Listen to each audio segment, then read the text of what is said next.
जब खामोशी टूटी तो फिर खुलकर टूटी।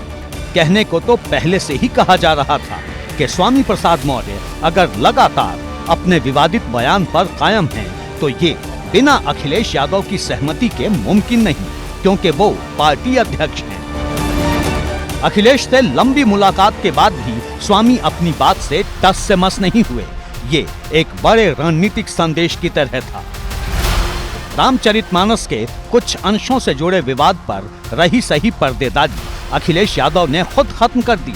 उन्होंने फिर दो टूक कहा है कि हाँ, हमें कुछ बातों पर आपत्ति है और जिस बात पर आपत्ति है उस पर सदन में मैं खुद सीएम से सवाल करूंगा।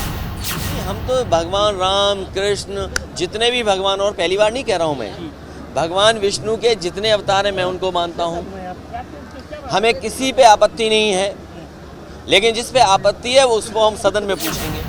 लगे हाथ अखिलेश यादव ये साफ करने से भी नहीं भूल रहे कि ना तो मैं और ना ही मेरी पार्टी रामचरितमानस के खिलाफ है, यानी मुद्दा सिर्फ कुछ अंशों को लेकर है और इस पर बहस से पीछे नहीं हटेंगे। कहना चाहता हूँ, आप बड़ा चिल्ला रहे हो रामचरितमानस पर, वो पंक्तियाँ पढ़ दो। आप क्या पंक्तियों पे विरोध है? आप पंक्तियाँ पढ़ दो। नहीं, मैं आपसे जानना चाहता हूँ, हमारे पत्रकार साथी, मुझे तो याद नहीं है, न मैं जानता हूँ।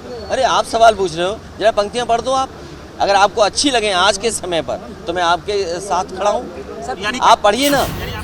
यानी विरोधी जिस बयान को लेकर स्वामी प्रसाद मौर्य को घेरने में जुटे हैं, उस पर खुद अखिलेश यादव अपने नेता का बचाव कर रहे हैं। यही वजह है कि ये चर्चा गर्म है कि विकास से लेकर सरकार की कमियां निकालने वाली राजनीतिक राह की जगह समाजवादी पार्टी 2024 में कमंडल का जवाब मंडल, यानी हिंदुत्व की सियासत का जवाब पिछड़ों को गोल बंद करके देने में जुट गई है।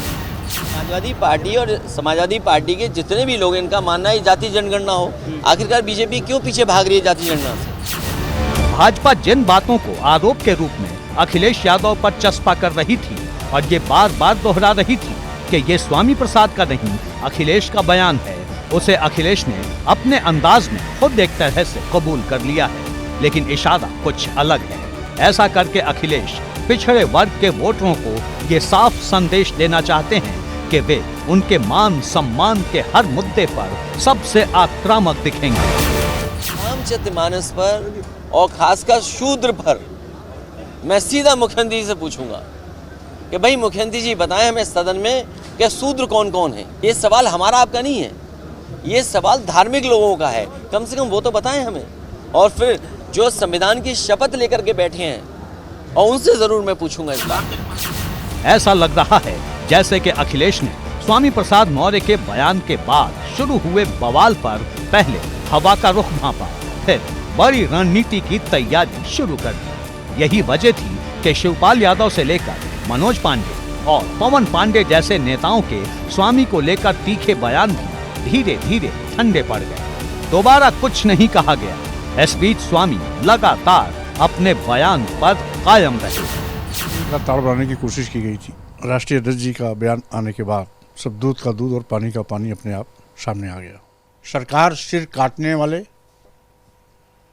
जीभ काटने वाले, नाक काटने वाले, कान काटने वाले के साथ खड़ी है। अन्यथा ये सुपारी देने वालों के खिलाफ अगर पहले ही कार्रवाई हो गई होती तो बात आगे बढ़ती ही नहीं। इसके बाद जब भारतीय जनता युवा मोर्चा ने अखिलेश यादव का आक्रामक विरोध शुरू किया तो सपा अध्यक्ष ने अपना रुख साफ करने का इसे सबसे सटीक मौका समझा और इसके साथ ही स्वामी प्रसाद मौर्य को पार्टी में महासचिव बनाकर इरादे पूरी तरह साफ कर दिए। और अभी तो मैंने सुना बीजेपी के लोग कह रहे हैं कि हम तो भगवान राम और कृष्ण किसी के है ही नहीं, पूर्वज ही नहीं हमारे किसी के। इसका मतलब बीजेपी के लोग अब तो पता नहीं क्या डीएनए टेस्ट भी कराना चाहते होंगे। हम अपना भी डीएनए टेस्ट करा लेते हैं, वो अपना भी करा लें, पता लग जाएगा कौन कहां से आया है। उधर भाजपा अखिलेश की कमंडल को मंडल दांव से चुनौती देने वाली चाल को समझ चुकी है, इसलिए आक्रमण का जवाब वो सहयोगी दलों के साथ मिलकर तीखे हमलों से दे रही है। अखिलेश यादव जी के माध्यम से उत्तर प्रदेश का माहौल खराब करने की एक असफल कोशिश है। कभी अपने किसी नेता से कोई उल्टे सीधे ऐसे बयान दिलवाते हैं जो लोगों की भावनाओं को आहत करने वाले होते हैं, फिर स्वयं कहीं जाते हैं यज्ञ में तो वहाँ कोई किसने विरोध किया मालूम नहीं है, तो उसके बाद ये मीडिया के साथ बातचीत करते हैं, ये तो उनका नौकर बयान है वो एक तरीके से निषाद विरोधी हैं, क्योंकि भगवान राम और निषाद राज एक साथ जब गले मिले थे तो रावण राज खत्म हुआ था। और आज उस स्थान को किले पर उसी रामचरितमानस, उसी वाल्मीकि रामायण के आधार पर यूनेस्को डिपार्टमेंट ने उसे रिसर्च करके उसकी देखना यह है कि भाजपा अखिलेश के नहले पर अब कौन सा दहला मारती है।